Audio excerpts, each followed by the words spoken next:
الحمد لله والصلاة والسلام على رسول الله. اما بعد، السلام علیکم و رحمت الله و برکاته. سوال آمده است که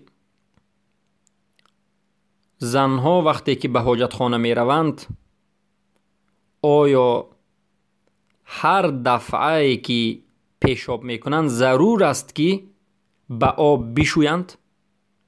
فرج خود را به آب بشویند؟ آیا همین مستحب ضرور است؟ یعنی اگر این عمل را انجام ندادند گویا نمازشان قبول نمی شود؟ همچنین است؟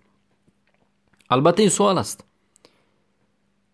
ما اولا میگیم که به این سوال کننده وقتی که مستحب گفتیم باید بفهمید که مستحب چیست. شریعت ما احکام دارد و احکام ما 5 نمود است.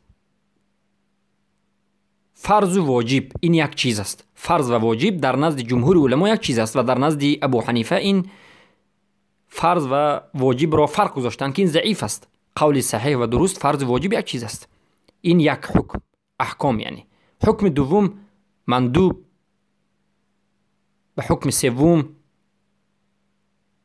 این مستحب. و البته مندوب مستحب را بعضی از علما و یا که اکثر علمای فقه یک چیز میدانند، یعنی واجب و مستحب و مکروه، حرام و مباح، 5 چیز. مستحب چیست؟ مستحب این یک عمل است که به سنت ثابت شده است، به سنت صحیح ثابت شده است. زیرا وقتی که به سنت صحیح ثابت نشود ما یک چیز را مستحب گفته نمیتوانیم. پس شستن فرج پیش یا عقب برای مرد یا زن بعد از حاجت خانه این مستحب است، یعنی به قرآن یا که به سنت ثابت شده است. البته به قرآن هم ثابت شده است این مسئله، چه که الله سبحانه و تعالی اهل قبا را وقتی که بیان میکنند میگه ان الله یحب المتطهرین،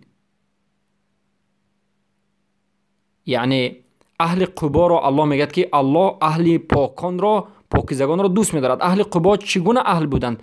اونها کسانی بودند که وقتی که به حاجت خانه می رفتند اول به کلوخ یا که سنگ نجاست خود را پاک میکردند و بعد از این به آب پاک میکردند.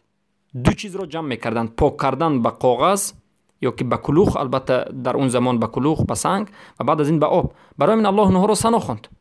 و این چون در سنت رسول اکرم صلی الله علیه و آله آمده است که انسان اگر به کلوخ یا که سنگ 3 دانه یا که زیادتر از این پاک کند و به آب نشوید هم جایز است. اما اگر به بالای به سنگ پاک کردنش به آب شوید این مستحب است، یعنی ثواب است، به سنت ثابت شده است. مستحب عملی است که اگر کنید ثواب میگیرید، نکنید گناهکار نمیشوید. برای همین ما میگوییم هر کسی که به حاجت خانه رفت به این کاغذ هایی که امروز برآمده است، کاغذ های خاص حاجت خانه، کاغذی حاجت خانه، وقتی که به همین پیش خود یا که پشت خود را تازه کرد، اگر پیشاب کرده باشد خشک کرد و در خشک کنی هم غلو نکرد مثل صوفی ها،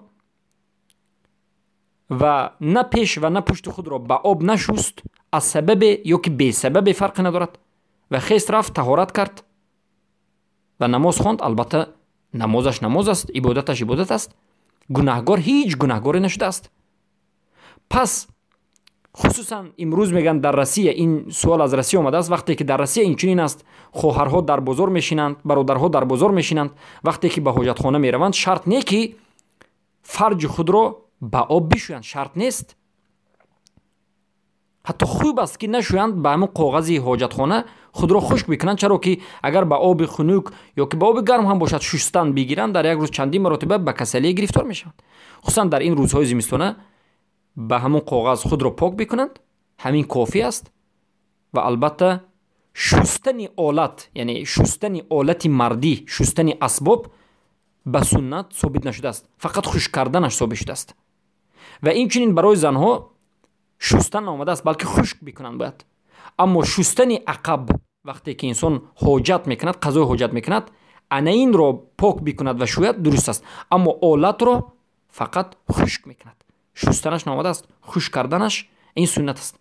پس برای خواهران و برادران میگوییم که وقتی که پیشاب کردید خشک بکنید، اما وقتی که قضای حاجت کردید در این حالت پاک بکنید. اگر خواستید بشویید، مستحب است، خوب است. بارک الله فیکم.